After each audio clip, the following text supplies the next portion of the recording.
Welcome to Whores Talk Horror. We're not really whores. We just like wordplay. Hello, everyone. Welcome to Whores Talk Horror. I'm Sharon. I'm Melinda.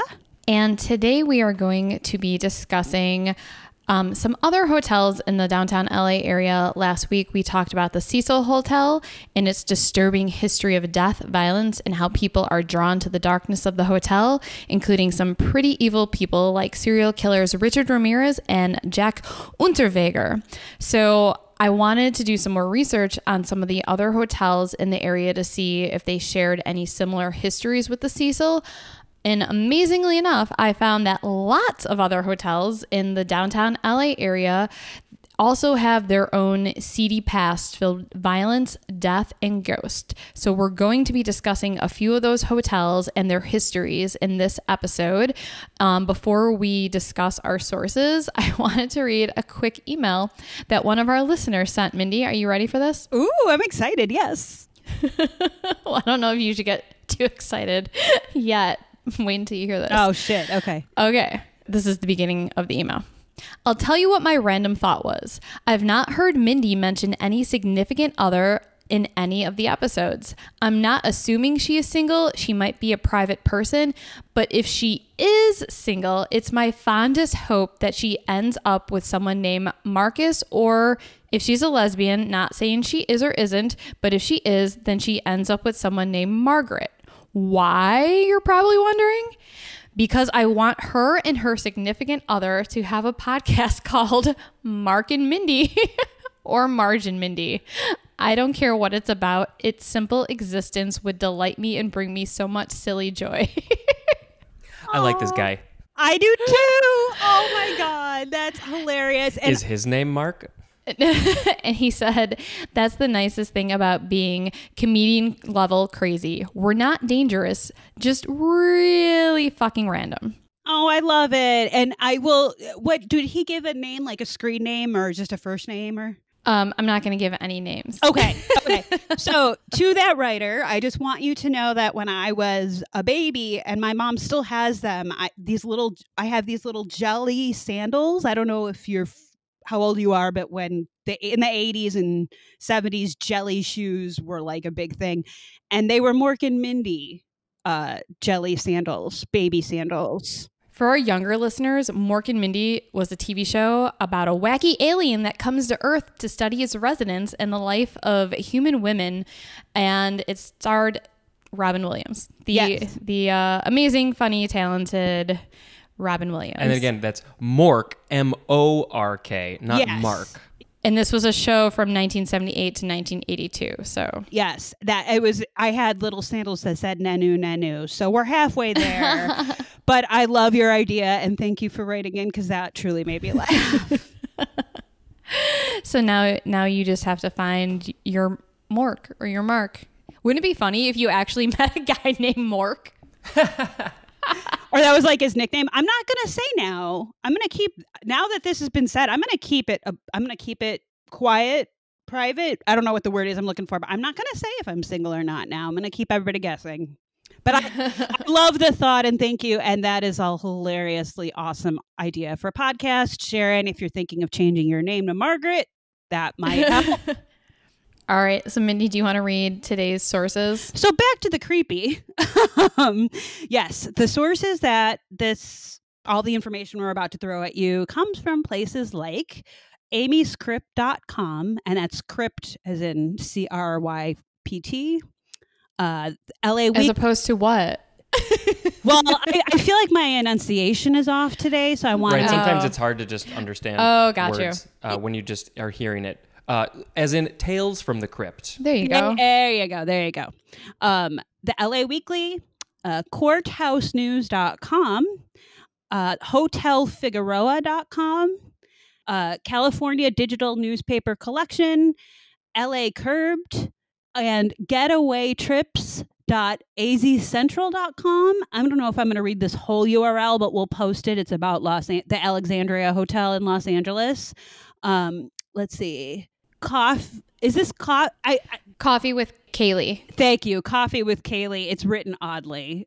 And then derangedlacrimes.com. So those are the sources that the following information will be coming from. All right, so the first hotel on our list is the Millennium Biltmore Hotel, which is about half a mile away from the Cecil. This hotel was home to fancy parties of the glamorous golden era. 8 Academy Award ceremonies have been held there. Presidents, gangsters, musicians, and storied people from all around the globe have also stayed there.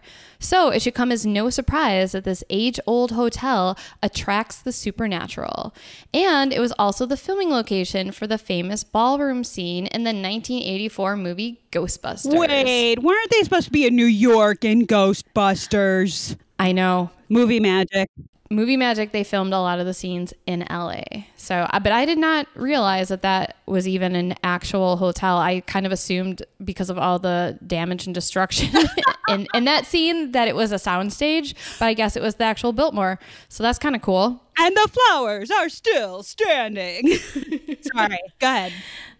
All right. So plenty more paranormal instances have helped the Millennium Biltmore Hotel build its haunted reputation. Both staff and visitors to the hotel have experienced phantom sounds of a party happening on the first floor. Other unexplainable noises, voices, orbs of light, and sudden temperature drops, cold drafts, and also the feeling that an invisible presence is all around. It's no wonder why countless staff have refused and fear working late shifts at the hotel. The spirits of children have also been encountered within the Biltmore Hotel. Countless sightings of a little girl have been made, and many others have heard her footsteps hurriedly running along the corridors of floor 9, as well as disembodied playful giggling. Another more disturbing apparition of a child is rumored to occupy the roof of the hotel. Ooh. Some reports exist of people who have seen the ghost of a little boy on the roof who has no facial features. That's creepy. I'm sorry.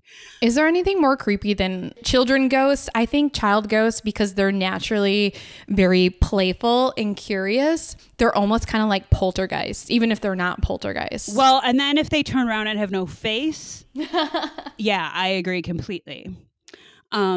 The most famous ghost of the Biltmore is probably that of my other white whale, Elizabeth Short, aka the Black Dahlia. Shortly before her death in 1947, Elizabeth Short was sighted at the Millennium Biltmore Hotel's bar. This is one of the last places she was seen alive before entering the infamy of becoming the Black Dahlia murder. Elizabeth Short's body, of course, was later discovered, dumped on an empty lot of land, completely drained of blood, naked, mutilated, and cut completely in half by an incision dividing her torso. The murder captured the attention of the public and remains one of California's most recognized unsolved crimes, and ignited Black Dahlia ghost stories, with the Millennium Biltmore Hotel at the epicenter. Many reports of a lady with dark hair wearing a black dress in 1940s fashion have been seen at the hotel. She is usually seen on the 10th and 11th floors, roaming through the lobby or riding the elevator to floor 6 before disappearing into thin air or walking through a wall. Ooh.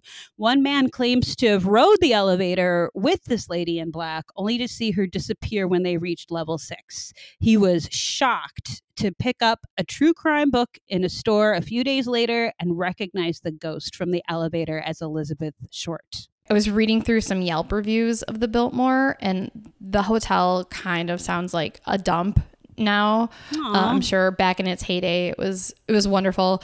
But yeah, it doesn't sound like they've really done much to improve the actual rooms. I guess the lobby and the bar area are still lovely, and I think the ballrooms are still kind of nice, but the rooms themselves, I was reading, they're just kind of like old and dilapidated and dirty and kind of gross, and it's, labeled as a 5-star hotel, and according to the reviews on Yelp, it is definitely not. But I would actually want to go there just to kind of walk around, but I would never stay at this place. And here's a more recent story that took place at the Biltmore that actually sounds like it could be made into a Lifetime movie. Ooh, do tell.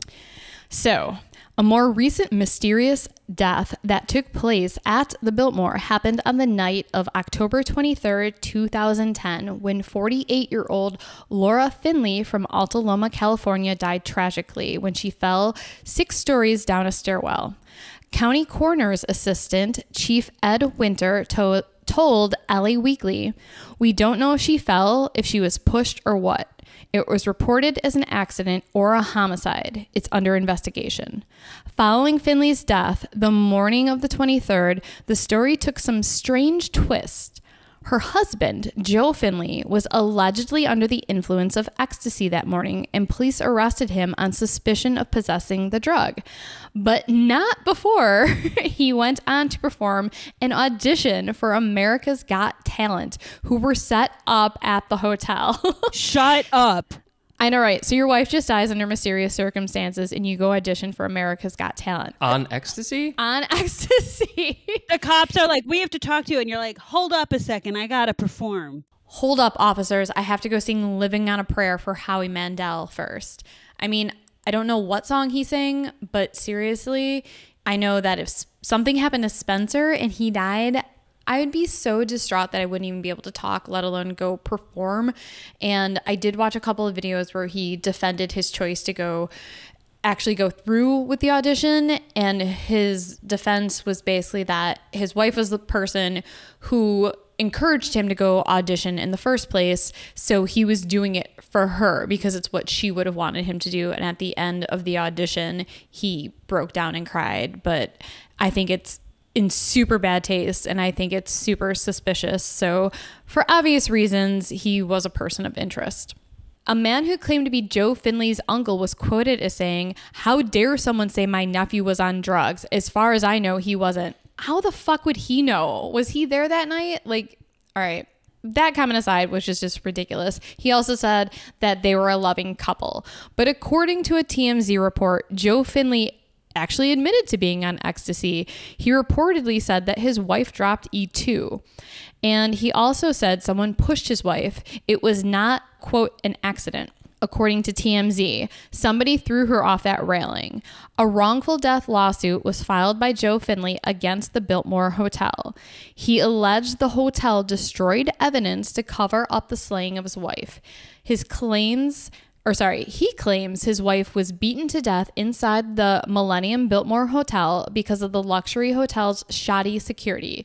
Despite his late wife's multiple wounds, he said, the Biltmore falsely told police that there were no signs of foul play. The Biltmore's 683 guest rooms were booked at or near capacity the night his wife was killed, Finley said. But its security was inadequate, particularly because the hotel was remodeling its first and second floors, which had become crash pads for transients. He claims that the Biltmore knew of the trespassers and other serious crimes against hotel guests and their property, including, but not limited to, assaults with deadly weapons, thefts, and other disturbances by transients and other uninvited third parties. Sometime during their first night at the Biltmore, Finley said his wife locked herself outside of the room. In the morning, the Biltmore security officer found her body at the bottom of a staircase. She was naked from the waist up, wearing only pants which were inside out, and her diamond rings were missing. Finley said his wife died due to multiple blunt force injuries that include a 1-inch laceration on the top of her head and a 3.5-inch laceration on the side of her head, as reported by the Los Angeles Coroner's Office autopsy report. He said she also suffered defensive wounds. Finley said his wife was murdered by a transient or an uninvited third party who gained access to the Biltmore Hotel through the unsecured door on the first floor, which was near where Laura Finley's body was found. He said it was obvious that she was a victim of a crime, but Biltmore Hotel security incorrectly reported to police dispatch that there was no signs of foul play. Finley and the 3 children he had with his wife demanded damages for wrongful death and negligence. The case was eventually dismissed. So he was never convicted of it. The Biltmore, they basically, I guess, won the lawsuit since the case was dismissed. So they never found out what happened to her, which is really sad. And honestly, it could have been, with that many people at the hotel that night. It could have been almost anyone. And honestly, it could have been him too. Oddly enough, a few years later, it turns out that this guy's name was Michael Peterson. And sorry. For those of you who don't know, I sort of have an obsession with the staircase, and I can't stand Michael Peterson. That's where all these jokes are coming from. But it is very sad that this woman died, and that is really weird. You're right. It probably was. I mean, if they had transients coming in and out, it's so hard to be like, I don't know what happened. Like, but I guess it could have been her husband as well. I mean, if he was on drugs, maybe they got into a fight. Maybe, I mean, it could have been an accident too. Who knows? There's not many more details about the case other than what I read you. So I don't know. She could have suffered lacerations falling and maybe hitting her head against the railing, or, you know, trying to grab railings of going down the stairs. Maybe it looked like defensive wounds. I don't know. Or an owl got into the building and sorry, got into the hotel. I'm going to stop. I promise. And no hotel security cameras anywhere that captured anything. I don't know. I don't think we're going to be staying in any LA hotels anytime soon. Definitely not. Well, for many reasons, we're not going to be, but like, aside from the whole quarantine thing, I don't know that I think Airbnb is the way to go, like we did last time. So that is all that I have about the Biltmore Hotel. Mindy, what is the next hotel that we're going to be talking about? So the next hotel is the Hotel Figueroa, which is about 1.5 miles away from the Cecil. This hotel was unique for its time. The Figueroa was the largest commercial building funded by women for women when it opened in 1926 by the YWCA as a safe haven for solo female travelers, rad, who were prohibited from checking into most hotels without a male chaperone. Not rad. What the fuck? Yeah, right? Well, it's 1926, Sharon. Come on, of course, that's how it was. Hotel Figueroa gave women the freedom to live uninhibited lives among other like-minded women. I'm loving this. And the paradise of feminine energy attracted professional women from all over the world, turning the coffee shop and salons into diverse and intellectual women's collectives that produced powerful art and activism alike. I'm in love. The hotel, somehow I feel like this is going to go badly, but I like it so far. Otherwise, we wouldn't be talking about it. The hotel fully embraced its social conscience, holding press conferences and political rallies against sexism, racism, and other social God damn it. And other. Are you trying to say inches? Yes. Social inches. And other social issues. There we go. Within the walls of Hotel Figueroa, progress was possible. Oh, only to dream. Today, when you step inside, you'll be greeted by a giant red portrait of a woman on a motorcycle. Her name was Maud Bolden. She raced motorcycles, flew airplanes, and was the hotel's original manager in 1926. It's actually a really cool painting. We will post a picture of it on our Instagram, so look for that. In 1930, the hotel opened its doors to all sexes, and the whole place went to shit. Just kidding. But not just kidding. I was going to say JK, but not really.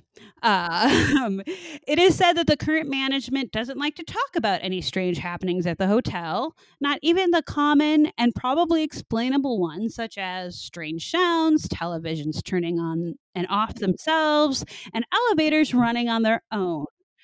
And definitely not the nasty murder that took place in April of 1950. No, we don't talk about that. What nasty murder that took place in April 1950? All right, so Haley Cecilia Oswald's naked body was found with 2 messages scrawled across her chest and back in a bottle-littered hotel room of the Figueroa. A 50-year-old waiter, Harry Gordon, was questioned about the death of the red-haired divorcee. Police waited for Gordon to come out of an alcoholic stupor before asking him about the 10 days he spent in the hotel room with Mrs. Oswald. Holy shit. So coroner's surgeon Frederick D. Newbar said alcoholism was the probable cause of Cecilia's death, and he refused to sign a death certificate pending further examination of her body. Police picked up Gordon after a traffic accident.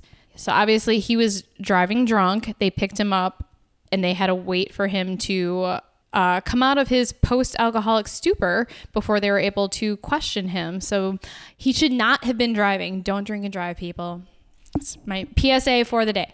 And I don't want to say that this is like a goal of mine or anything, but I don't think I've ever been drunk for 10 days straight. So, like, not that that's a bar that anyone should try and reach, but holy shit, dude. Hashtag quarantine goals. Okay, anyway, back to the story, sure. All right, so the waiter was in a post-alcoholic stupor, they said, and was taken to the General Hospital psychopathic ward, or psychopathic, as Spencer would say. No, psychopathic is correct here. Throwback to many episodes ago. Yeah. To be fair, in those days, they probably would have just had the crazy ward. Let's be honest. The loony bin. Something more like that. All right. So Gordon and the woman registered at the hotel March 26 as Mr. and Mrs. M.M. Gordon Stockton. Hotel housekeeper Jean Buick, I'm going to say, sure, who found the body, said Gordon was at the hotel as late as Tuesday. Written across Mrs. Oswald's body were 2 cryptic messages in red ink. The one across her chest read, "I had to do it. It's for the best." On her back was written, "You have." Just "you have." Police were unable to decipher other words written on her body. Mrs. Oswald had been working at a downtown cafe as a waitress. Her former husband, Robert, said that he once committed her to General Hospital in an attempt to cure her alcoholism. Harry Gordon, who was her deranged, regular, heavy drinking buddy, later confessed, "I killed her. I killed her because I loved her." Oh my God, Sharon, Spencer, you guys need to self-quarantine.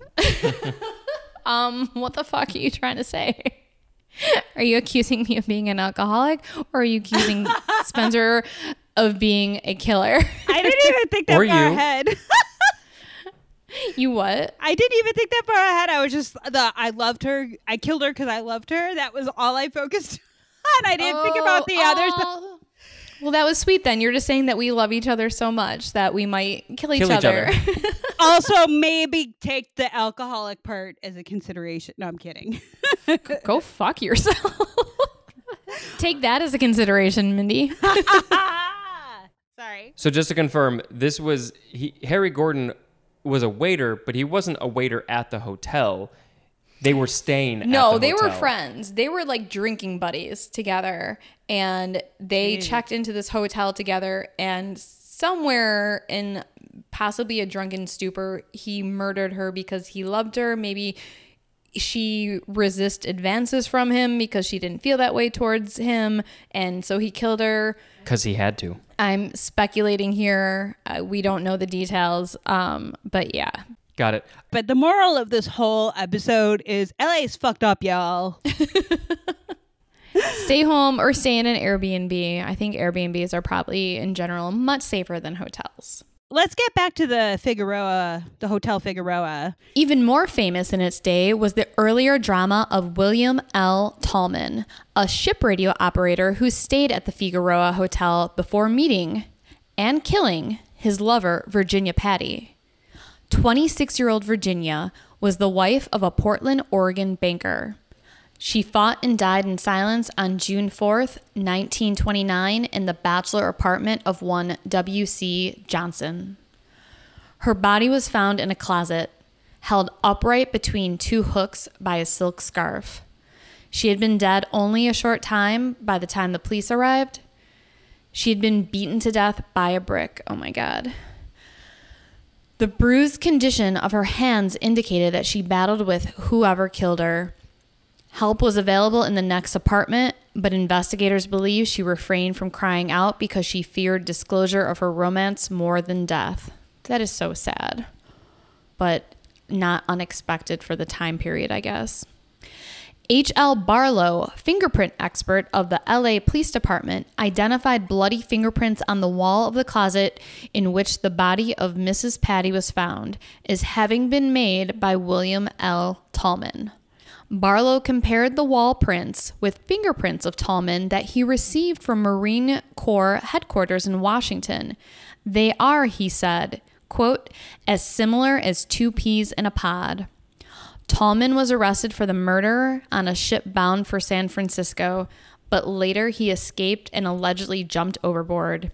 He was never recaptured and remained on the run for the rest of his life. Fucker. Coward. I'm pissed that he escaped and they never Right? fucking caught him. What a fucking coward. Anyway.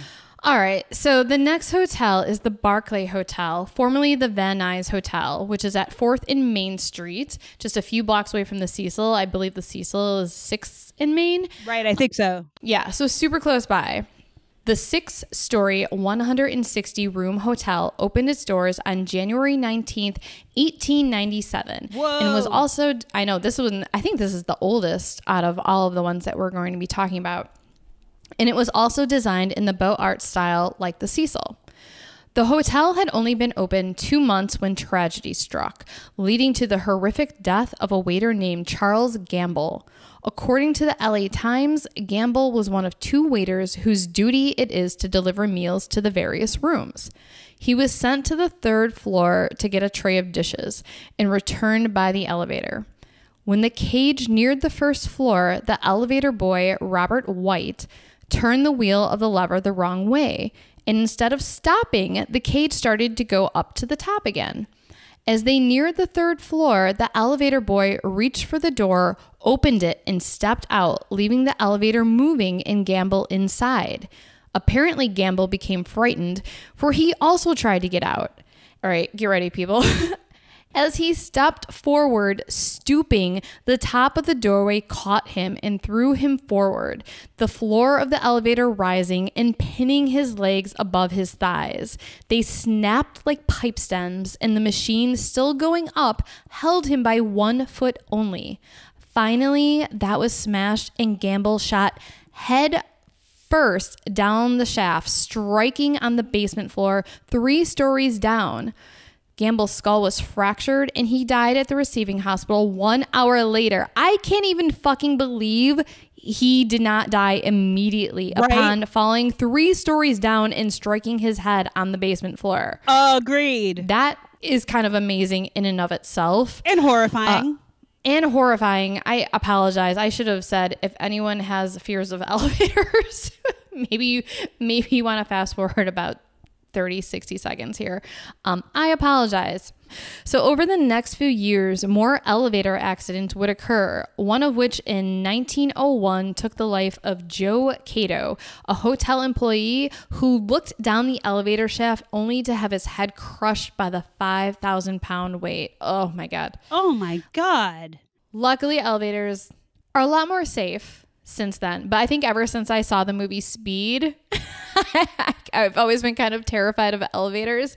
I don't know if you remember the beginning of Speed, Mindy, but before the whole action-packed bus sequence, there was You mean the rest of the movie? Yeah, the last hour and a half or whatever of that movie, but the first part of the movie all took place in an elevator, and that was fucking terrifying. Well, there's a few fantastic Archer episodes, if anybody watches the show Archer, that deals with elevators.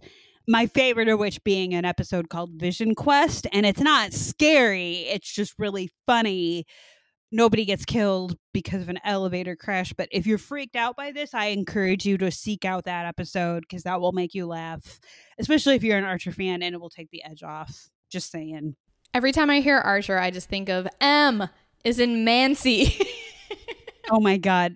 There's so many jokes from that show, but that's my favorite. It's my favorite ever. That and phrasing. But I'm going to continue because this is a horror podcast, and so I'm going to keep going. Back to the Barclay.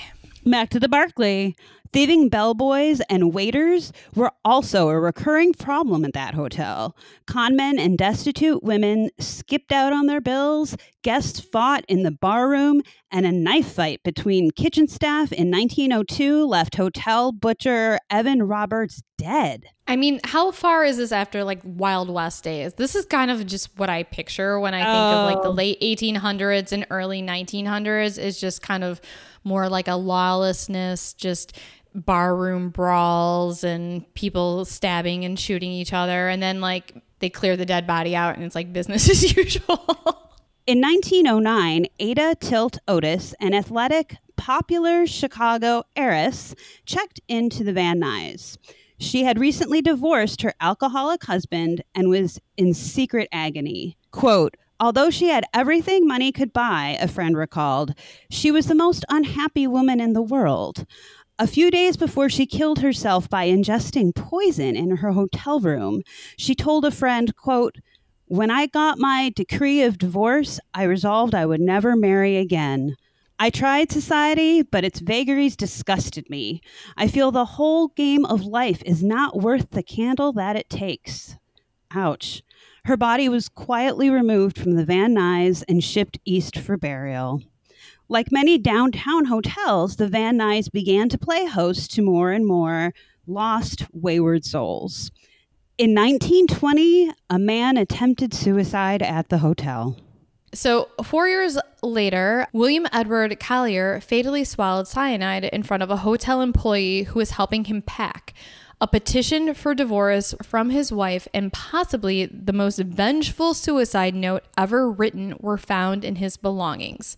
And here is his note. To my wife, Ida Collier, my darling, I go never more to return. Actually, maybe Spencer, you should read this. I will put on my best 1924 accent. There you go. You're a 1924 accent. Yeah, that's how I talk. That's not a thing. Okay. Please be depressed, because this guy was clearly depressed. No. This has to be very sarcastic because it's a very vengeful suicide note. So, Spencer. Should I talk a little bit like that guy from American Horror Story Hotel, the guy who built the hotel? Yes, you should, Mr. March. Spencer, I want you to put your acting skills into this for real. Do your thing. Mindy, I'm the director of Spencer. You don't get to direct my husband.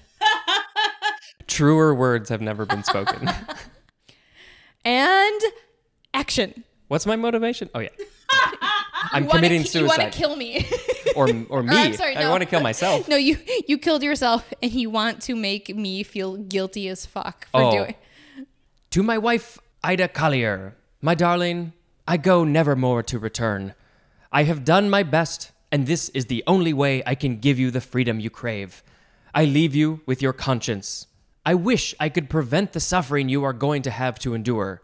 You can't escape that inner being which will gnaw at your vitals to your dying breath.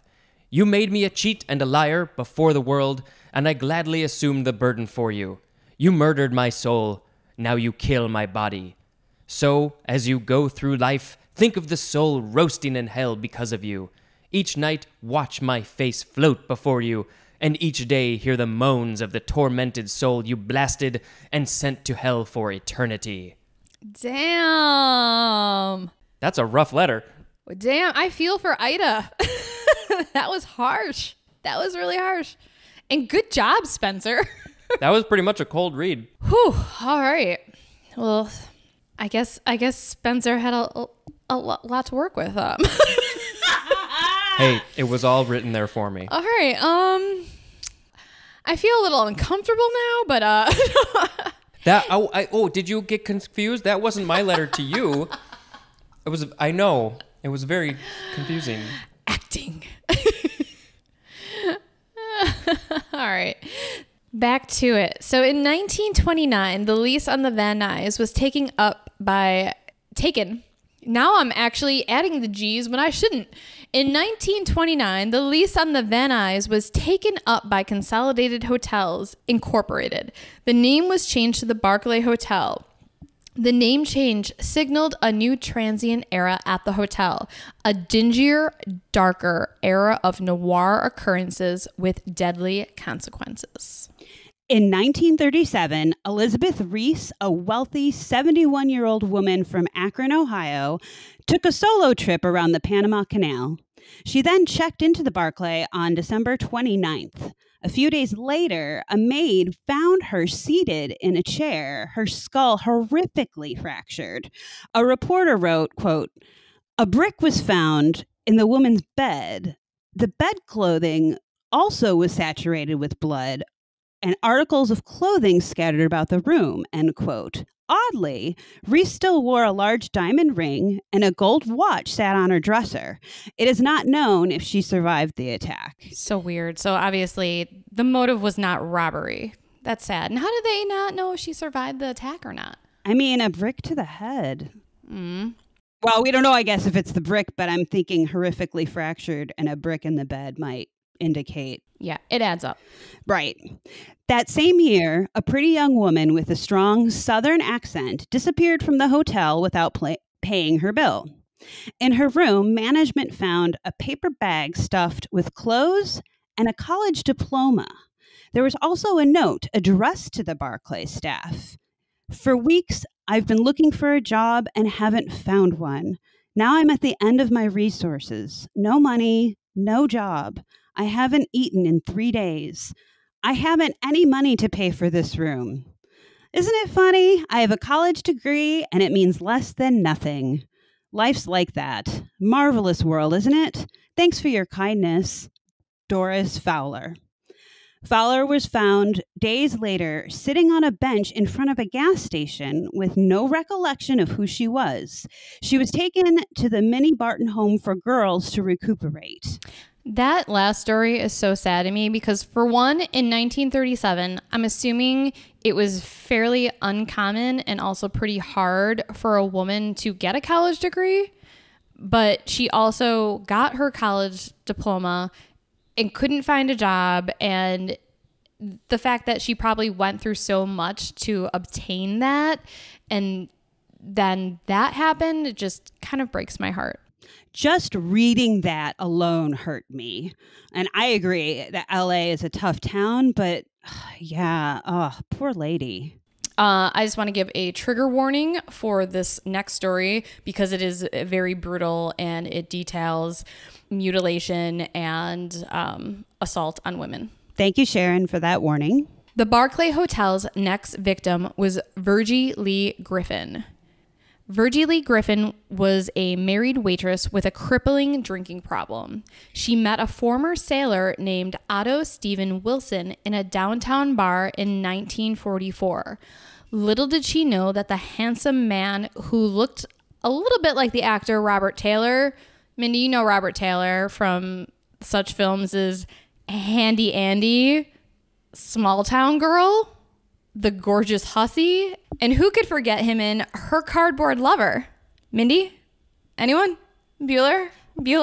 Oh, yeah, that guy. Yeah, I haven't heard, honestly, I went through his whole list. I think he was in like 70 movies. Never heard of one of his films. He kind of looked like Jimmy Stewart. He kind of had that look.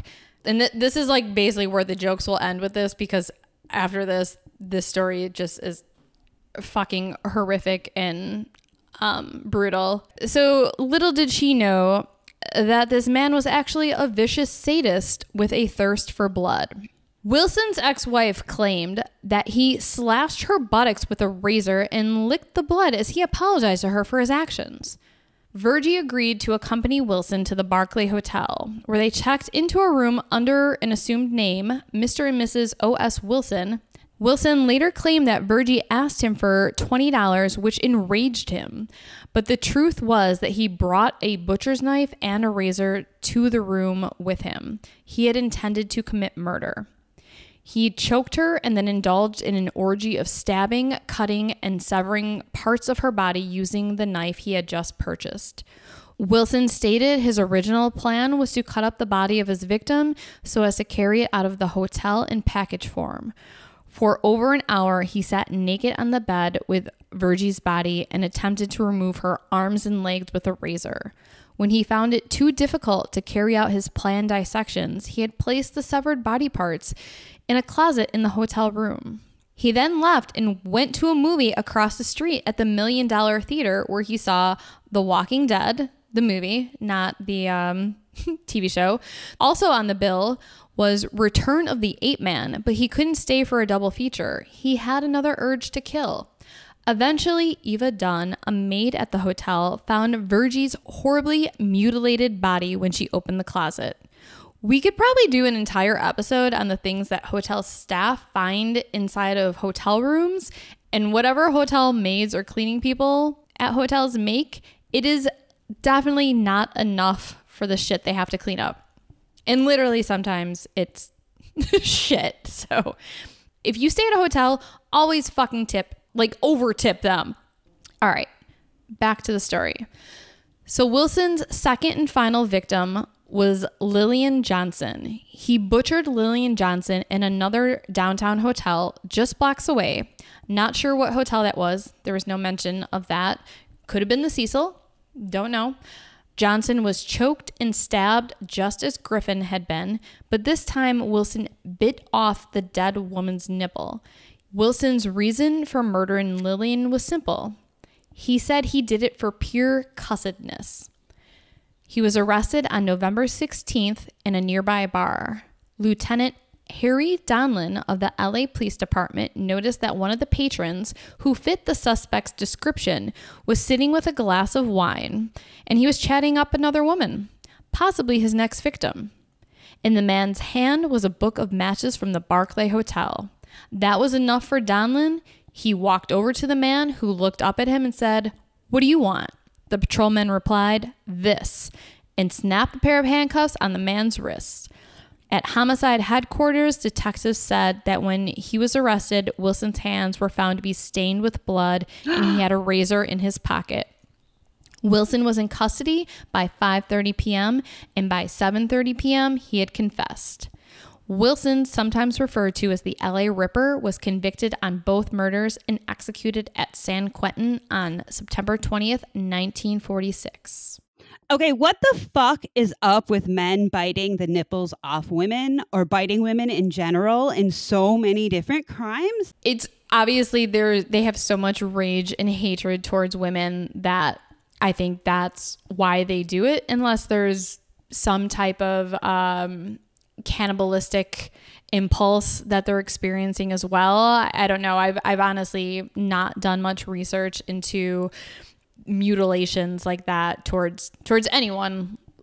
So I can only speculate as to why they would do it, but my guess is just it's the sheer rage and hatred they have towards women. We talk about it in our man meetings, but I'm not allowed to say. Shut up. Oh, God. Spencer, you're in a timeout. That's it. Total timeout, Spencer. The phrase man meetings just sounds so bad, by the way. Also, there are probably people who have man meetings, so that's just really fucked up. And Spencer, you're grounded for making that joke. Okay, so while Spencer is taking a timeout, let's continue.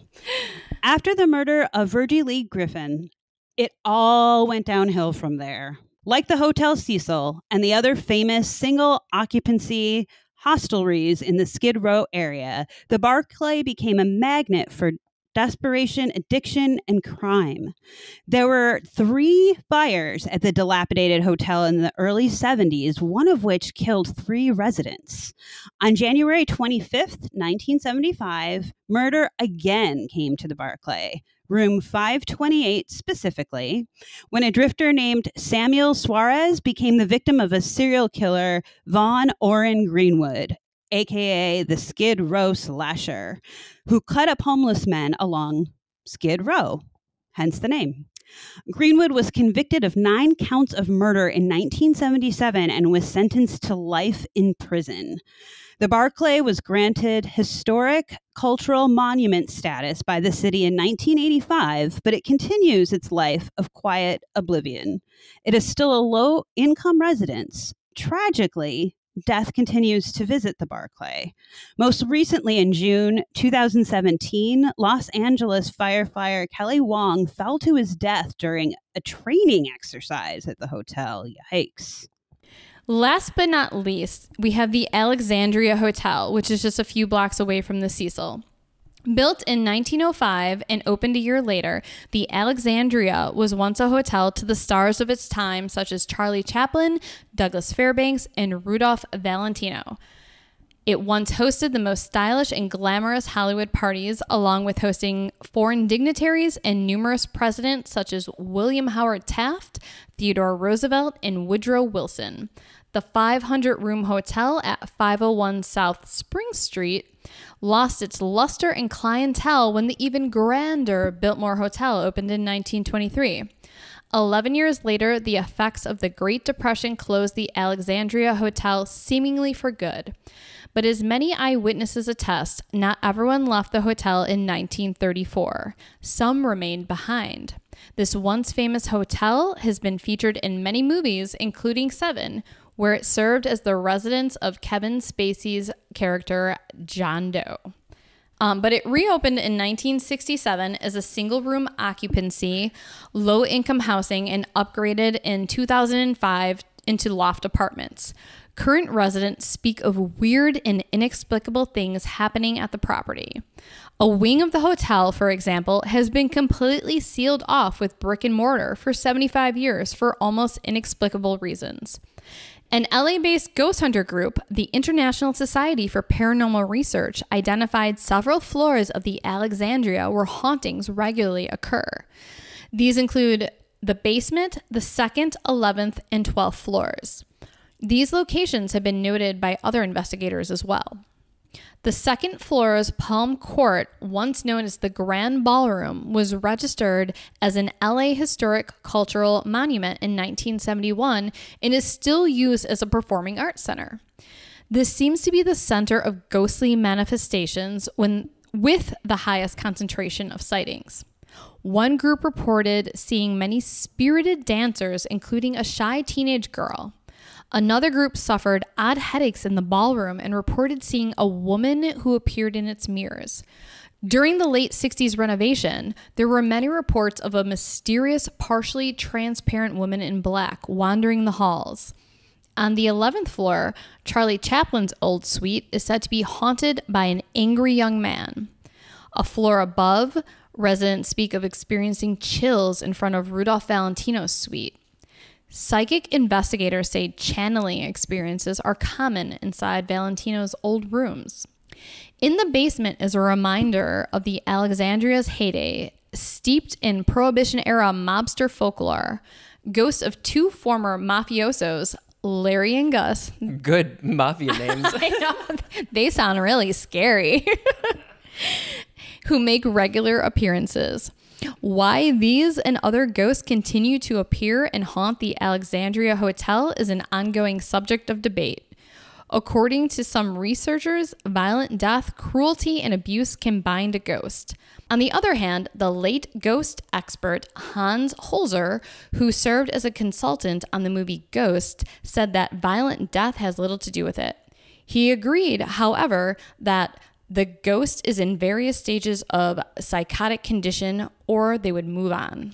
Really, really quick, there's a show on the Travel Channel called The Holzer Files, where a paranormal team re-examines the investigations of the late Hans Holzer. Season 2 is set to premiere in late 2020. Just throwing that out there. Have you seen it? I have, actually. All of season 1, pretty much. Is it good? It's kind of your average ghost hunter type show, but they do have his recordings, his notes, all of his files. And so that, to me, makes it really interesting and worth watching. Oh. Did they talk about the Alexandria Hotel? No, they were actually investigating more homes, like people that lived in homes that Hans Holzer had been investigating because there were reports of paranormal activity. I don't think they went to any hotels, but I'll have to look because it's been a while since I've watched season 1. But mostly, yeah, there were like some homes and stuff that he has crazy audio tape that they've been able to play. It's nuts. Check it out. Cool. Thank you. I will put it on my list. I was just going to say, put it on the list. Put it on the list. All right. So many people have said that the elevator in the building has a mind of its own and will stop on floors where the buttons have not been pressed, and the doors will open and stay open as if someone is getting out. Then they will close again, and the elevator will continue to the floor of the button that was actually pressed. Many people also corroborate that the floor that the elevator often phantomly stops at is the 9th floor, which is where most of the paranormal experiences have occurred. In 2009, an 87-year-old man fell to his death from the building, with initial reports blaming a faulty fire escape railing. On August 6, 2013, a man committed suicide by stepping off the 4th-story ledge. He died instantly. One of the new managers at the building also says that a, quote, famous person is known to have died on the 12th floor, although I could not find any information on who this person may have been, so not sure if that's true or not. I went through Yelp to look for reviews to find any sort of ghost stories or creepy stories that I may have missed elsewhere, and the only thing I really found, the favorite thing that I found was from the Alexandria Hotel. So this Yelp review is from 11/26 of 2017. I did edit some of it out because it was really, really long and I wanted to get to some of the juicy stuff. Here we go.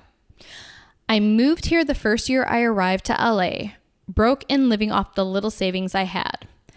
At the time, there was a makeup of 80% of middle-aged, elderly types that seemed down on their luck, and 20% broke hipsters. It was $500 rent with promises of free internet, water, and power, so I figured, why not? I lasted less than 6 months. In that short time, I experienced weird things. I felt breathing behind me when I would walk through the hallways. My cell phone calls would get interrupted with demonic whispers and screams. I'd see dark shadows. A good night's sleep was out of the question because I constantly felt like I was being watched by something. The shower would turn on by itself and lightly stream at 3 a.m. every morning. And for those of you who do not know, 3 a.m. is the witching hour. It certainly is, motherfucker. I never really had paranormal experiences until I lived there. After this, I spoke to longtime residents to see if they had any strange encounters with anything. I heard everything between people and dogs committing suicide. Whoa. What? I mean, sometimes Smidge might be like, stop dancing to the theme of Parks and Recs or I'm going to jump out the window. But oh my God, do animals commit suicide? Holy shit. I don't know. I hope not, because that's really sad. Totally. Maybe they I don't know, maybe there's instances of animals just like running out in the street in front of cars or jumping out windows. I don't know. But that's fucking creepy as hell. You didn't buy the kibble I wanted. I'm done. And also stories of Charlie Chaplin's ghost. The Gorbles was a restaurant that they had on the first floor. And one day during happy hour, I saw a lady in a black dress, 1920 style, in the lobby walking towards the elevator. No, I wasn't drunk. I immediately told the staff, and they told me to Google the Alexandria, and I found that there were similar sightings to this mysterious lady. One of the Gorbals servers told me that they would hear jazz blaring in the underground parking lot when there were no speakers. The security at the front desk had shown me surveillance footage of white orbs bouncing around in the ballroom and slamming doors. Aside from that, tiny roaches and bedbugs lived in the building. It was too much and I moved out. I don't regret living there because it was the cheapest option at the time, and I have this creepy in real life story to tell people now. I can't believe that they lasted there for 6 months. There was no way I would be able to have stayed there for 6 months. I was just going to say that 6 months. Are you fucking serious? I would have lasted 6 days, maybe. Yeah, for real.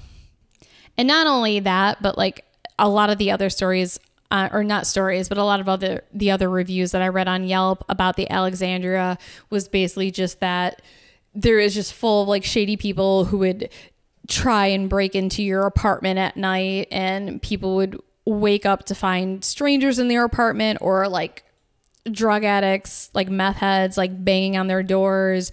There was urine, unknown if it was like human, dog, whatever, feces, vomit, garbage, whatever, all over the hallways. I mean, it just sounded absolutely horrible. It sounds like Charlie's apartment from It's Always Sunny in Philadelphia. Yeah, exactly. So that is just a sampling of some of the crazy shit that has happened in some of the other historic hotels in the downtown LA area. So this doesn't even begin to cover the other hotels in the LA area, such as the Chateau Marmont or the Hollywood Roosevelt Hotel, which I think the Hollywood Roosevelt Hotel is haunted by Marilyn Monroe's ghost, and the Chateau Marmont is haunted by John Belushi's ghost. Oh, right. And Lindsay Lohan's drunken spirit haunts the Chateau Marmont as well. Sorry, I can't even say that without grinning and laughing, but she used to hang out there like all the time We should specify that she's still alive as far as we know. A lot of famous people used to hang out there, which is why we've never been there because we're not famous. Yet. But basically, my question about whether or not the Cecil is just a one-off as far as being the only hotel in the downtown LA area where people are drawn to commit violent or murderous acts, or if it's a gateway to hell, or if darkness is drawn to that specific hotel only, has been answered. It is not. There have been a lot of other horrible murders, acts of violence committed in many other hotels in the area, but the Cecil wins the grand prize for the most horrible acts of violence occurring in one location. There is definitely a way longer list for the Cecil than any of these other places, but honestly, with any big city, you're going to find horrible histories of murder and violence, and Chicago is not immune to that either. I mean, no, we are far from exempt for sure. H.H. Holmes's murder hotel. And LA specifically, because especially back in the early 20th century, it was this, I mean, even to this day, people flock there because they want to get in the business and they want to meet famous people. And there's such a wide range of socioeconomic classes, from the super poor to the super rich, and anybody in between. And so, yeah, it's a big city. You've got all that going on. There's bound to be something that happens. All right. So everyone, thank you for listening. Once again, if you are able to, please subscribe to our Patreon. You can get early access to shows. You can hear exclusive episodes. And you can also receive some cool gifts depending on the tier that you choose. And if you go to Whores Talk Horror on Instagram, you can follow us and get links to all of our streaming locations and our Patreon. Be sure to check us out on Twitter and Facebook, although full disclosure, I barely use those. But you can email us at whorestalkhorror@gmail.com. I check that every day, and I love writing back to listeners of the show. I think it's a lot of fun. It's kind of like having pen pals during this quarantine, and it's actually pretty awesome. And if you're a single guy named Mark and you want to date Mindy, hey. Or a single girl named Mork. Or maybe your name Mindy, and Mindy will change her name to Mork. Oh, fuck no. But sincerely, we really like hearing from people who are listeners of our show and who take the time to write us in. So please write us. Absolutely. If you've ever stayed at any of these hotels we talked about today and you want to share some crazy stories with us, send us an email. And as always, thanks for getting creepy with us.